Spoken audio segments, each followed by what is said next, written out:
Welcome to the Bullpen.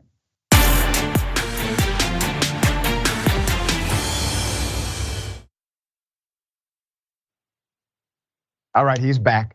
We have Andrew Donaldson, commentator, Young Voices, conservative radio host, and editor of Ordinary Times magazine, and a widely published writer.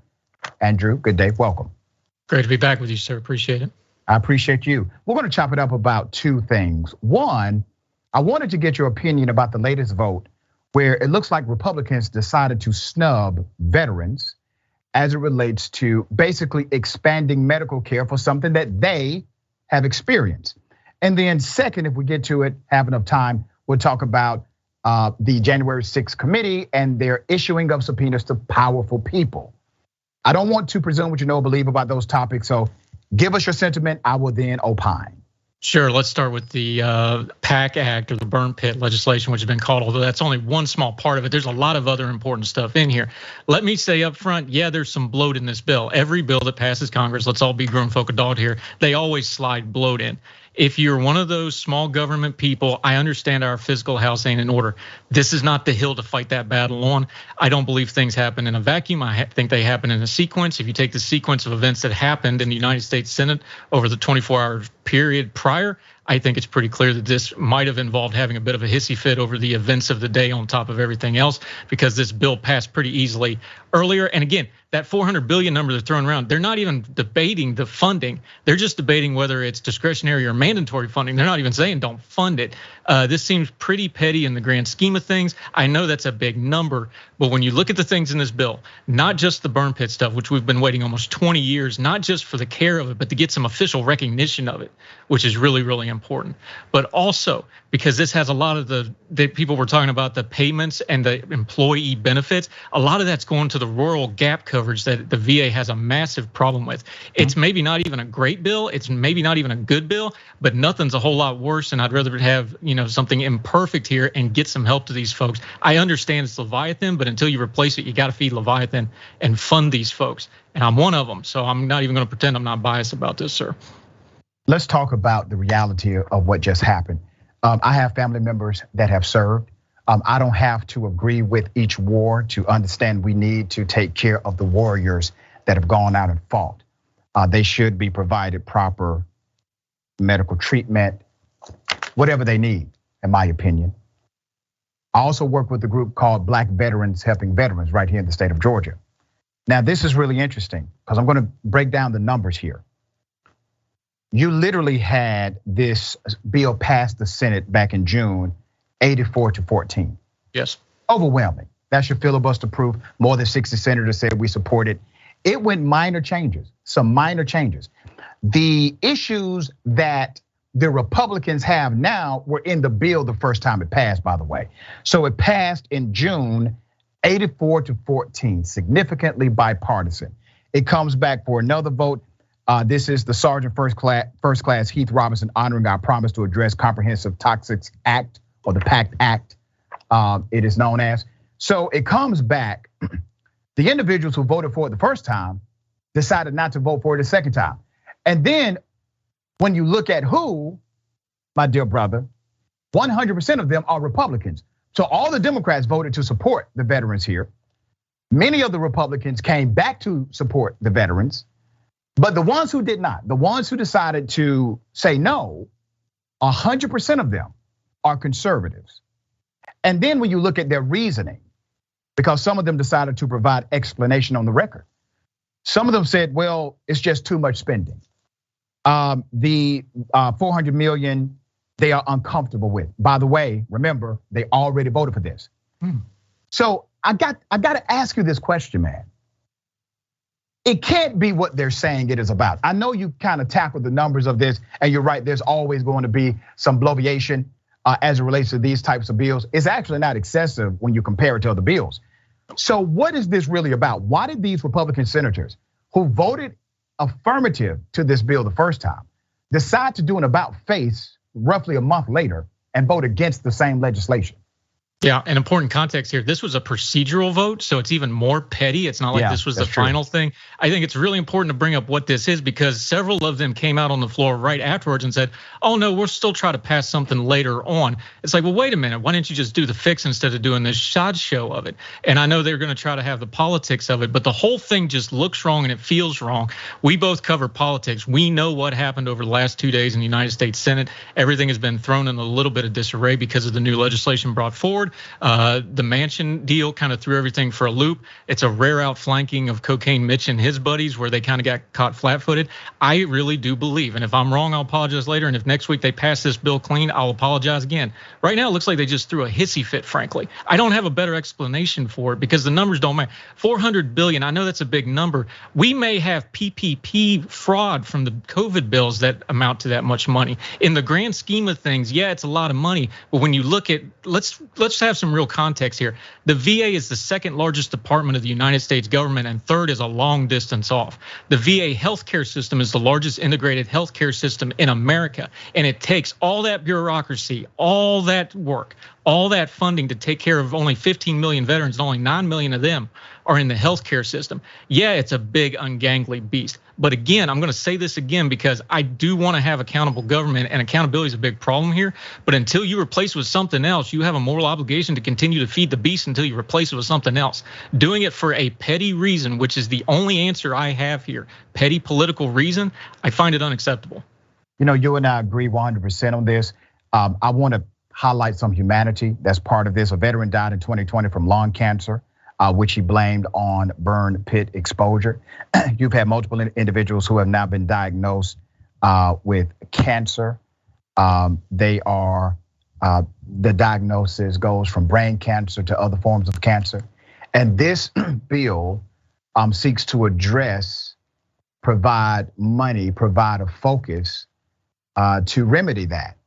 Now, I've said this for years, brother.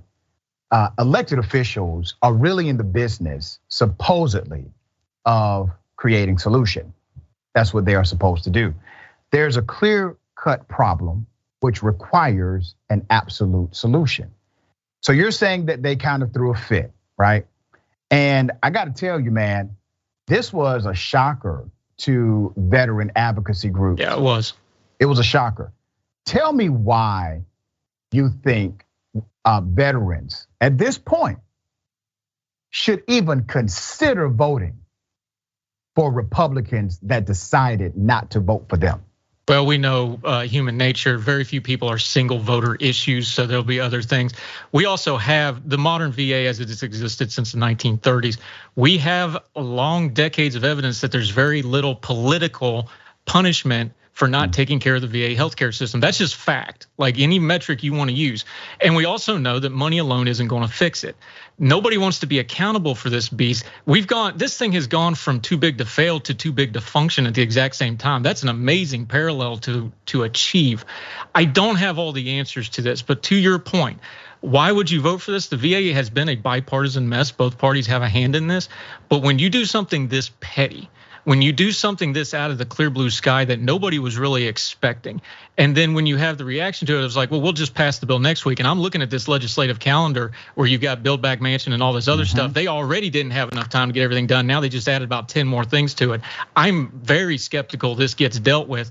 I'm getting a little bit tired of our government. Let me just be blunt here. I'm getting a little bit tired of the government coming out and saying, would you please die quicker and quieter and a little less expensive because it's a little inconvenient to the legislative calendar. I get it. Again, I'm going to repeat myself because this needs to get drove home. I get that there's waste and abuse in there. It's an ungangly system. Till you give something else, but it's all we have. And a lot of these veterans are institutionalized into the VA healthcare system with nowhere else to go. Part of this funding was that rural thing because there is no community care in these rural communities to stop them off on. This needs to be fixed, but it's not going to get fixed because it's a generational fix. Until then, I know it's a bad beast. You still got to feed the beast and take care of these people. The 400 billion that you're referring to is over 10 years, a 10-year period of time. And what they did is they switched it from discretionary to mandatory. That was the big issue, yes. which seems to be kind of a distinction without a difference when it comes down to actual politics and the way money moves in DC. Jon Stewart came out, who is an advocate for the veteran community. He came out and he said, if this is your America First policy, then America is effed. What are your thoughts about what Jon Stewart said? Yeah, and I appreciate his advocacy, but I also know a lot of people pay attention to just that and not some of the underlying issues as well. And I appreciate his advocacy, I really do. There is a thing in America, and we saw this with other things. We saw it with the NFL protests. We saw it with the debate we're having over patriotism with far right elements where we have to kind of claim back what our flag means and what our national anthem means and things like this. There's this thing in America, and I cannot explain it. I love my country. I serve my country. I would do it again, even with all the things that have come with it. There is something in our national consciousness that's broke, that we support our troops, but there's this magic force field at the front door of VA healthcare facilities where all of a sudden we stop caring. Again, let me go back to that stat. 9 million people in the VA healthcare system. But that's an insular healthcare system that's out of sight, out of mind to most Americans. They don't even know it's there, even though it's a huge part of the government they're having to fund. I don't know if that's part of the issue. I don't know if we're not advocating right. I know we have decades and decades and decades of this same problem. I don't see a cure coming on the horizon because I don't see enough give a damn, which is the key fundamental issue of trying to solve something like this. Every single politician, every single one of them, they run for Senate, they run for House, run for governor. They always run pro-military, pro-veteran, pro-taking care of our veterans. They have advocacy groups. Sometimes they support them, sometimes they don't. But everybody says we got to take care of veterans.